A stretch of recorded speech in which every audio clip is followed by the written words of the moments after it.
Guys, have you ever been really into a webtoon? Like, you're invested, you're buying coins for early access, the whole shebang.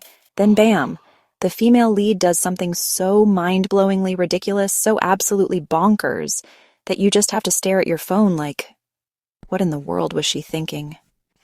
Yeah, I've been there. So today we're diving headfirst into the wonderful, wacky, and often infuriating world of webtoon female leads. Why do they make us want to rip our hair out? And why, oh why, do we keep coming back for more? Okay, first up, we gotta talk about Jugyoung from True Beauty. This girl is sweet, she's talented, she can rock a killer makeup look. But honey, she lets people walk all over her. Like, remember when Suho straight up ghosted her for months? And then she just forgave him? No confrontation, no real explanation, just, oh, you're back? Cool, let's date. Girl, what? And don't even get me started on the bullying. Seojun was right there, defending her honor.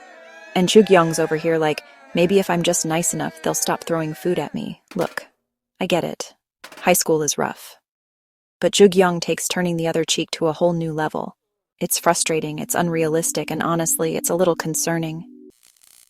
Next up, we have Kang Mireille from My ID is Gangnam Beauty. Now Mireille's story is actually really relatable. She's bullied for her looks, gets plastic surgery to feel more confident, and then still gets treated like garbage because apparently true beauty is subjective or some nonsense. Look, I'm all for self-love and embracing your flaws, but can we talk about how everyone treats Mireille like she's committed a crime against humanity for getting surgery? Like, it's her body, her choice. And then there's the whole Kyung-suk situation. He's clearly into her from the jump, but instead of being direct, he just kind of lurks. And Mireille, bless her heart, is completely oblivious. Don't get me wrong. I love a good slow burn as much as the next person. But come on, guys, communicate. It's like they're both allergic to their own feelings. All right, buckle up, Buttercup, because we need to talk about Shin-ae from I Love You. This girl is a walking, talking example of why are you dating him. I mean, you've got sweet, awkward cinnamon roll Kusuke on one hand, and then you've got Yonggi. Yonggi, who's basically a human equivalent of a dumpster fire. He's possessive, he's manipulative, he literally throws punches at anyone who breathes in Shin-ae's general direction.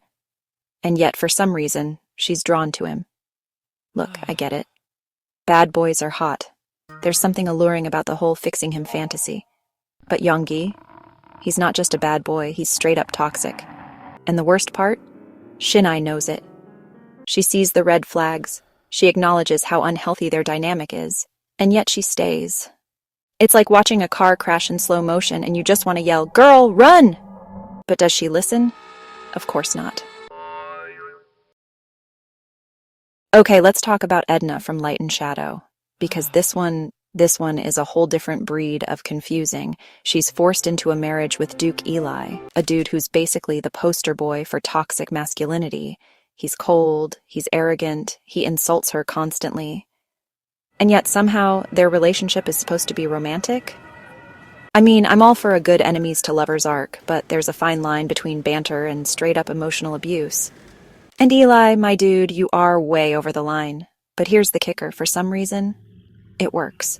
Like, the more Eli pushes Edna away, the more invested readers get. It's like we're all collectively experiencing Stockholm Syndrome through our phones. Maybe it's the art style. Maybe it's the forbidden love trope.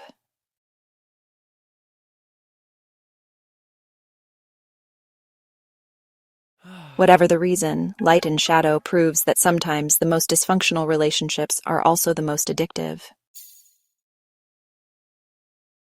Alright, let's talk about Navier from The Remarried Empress. Now, Navier is a queen. Literally. She's beautiful, she's intelligent, she's beloved by her people, and she puts up with Soviet shit's crap for way too long. I mean, this dude publicly cheats on her, humiliates her, and basically treats her like a nuisance. And Navier's over here like, oh, I need to be the bigger person. I need to maintain peace in the empire. Girl, what empire are you trying to save? Your husband is out here acting like a lovesick teenager who just discovered Axe body spray. Look, I get it.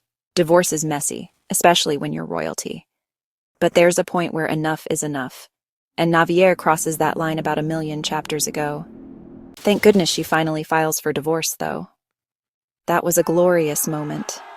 It's like we all collectively breathed a sigh of relief when she finally dropped that "I want a divorce" bomb. Okay, can we talk about the epidemic of Webtoon female leads who think they can fix emotionally unavailable men with the power of love? Because Positively Yours is basically the poster child for this trope. You've got the female lead, who's bubbly, optimistic, and way too forgiving, and then you've got the male lead. He's broody, he's distant, he's probably emotionally constipated. And for some reason, she's convinced that a relationship with her will magically heal all his wounds. Spoiler alert, it doesn't. Look, I'm all for character growth and all, but there's a difference between supporting someone through their issues and trying to single-handedly fix their entire personality. And honey, you can't fix someone who doesn't think they're broken. It's frustrating, it's unrealistic, and it just perpetuates this harmful idea that women are responsible for men's emotional well-being. All right, let's talk about Medea from Your Throne, because this queen is in a league of her own. She starts as a villainess, straight up. But her motivations are clear, her actions are calculated, and honestly, she's just so darn compelling that you can't help but root for her. Medea doesn't play by the rules. She's ruthless, she's ambitious, and she will absolutely destroy anyone who stands in her way. But here's the thing. She's also incredibly intelligent, fiercely loyal to those she cares about, and she owns her flaws. She's not perfect, not by a long shot. She makes bad decisions, she hurts people, but she does it all with a purpose. And that's what makes her so refreshing. In a world of Webtoon female leads who are constantly apologizing for their existence, Medea is a breath of fresh air. She's a reminder that women can be powerful, ambitious, and even a little bit ruthless, and still be worthy of love and admiration. And finally, we have Emma from My Deepest Secret. Now this one is less frustratingly dumb and more downright terrifying because Emma, sweetie, you are in a horror movie, and your boyfriend is the villain. I mean, the red flags are huge, like waving in the wind, can't miss them huge. But Emma, bless her heart, is completely oblivious. She's constantly making excuses for Elios's possessive behavior, his controlling tendencies, his general aura of "I'm totally not a psychopath." And it's stressful. Like every time Elios smiles, I want to chuck my phone across the room and yell, "Run, Emma, run!" But does she listen? Of course not. My Deepest Secret is a masterclass in building suspense and psychological horror. But it's also a reminder that sometimes the most terrifying monsters are the ones disguised as charming boyfriends. So there you have it, folks. Webtoon female leads, we love them, we relate to them, but sometimes we just want to shake them and say, "Girl, what are you doing?" But hey, that's part of the fun, right? Their questionable decisions, their frustrating love lives, their tendency to forgive literally everyone. It's all part of what makes them so relatable, even when they're making us want to tear our hair out. So tell me, which Webtoon female lead made you scream at your screen the most?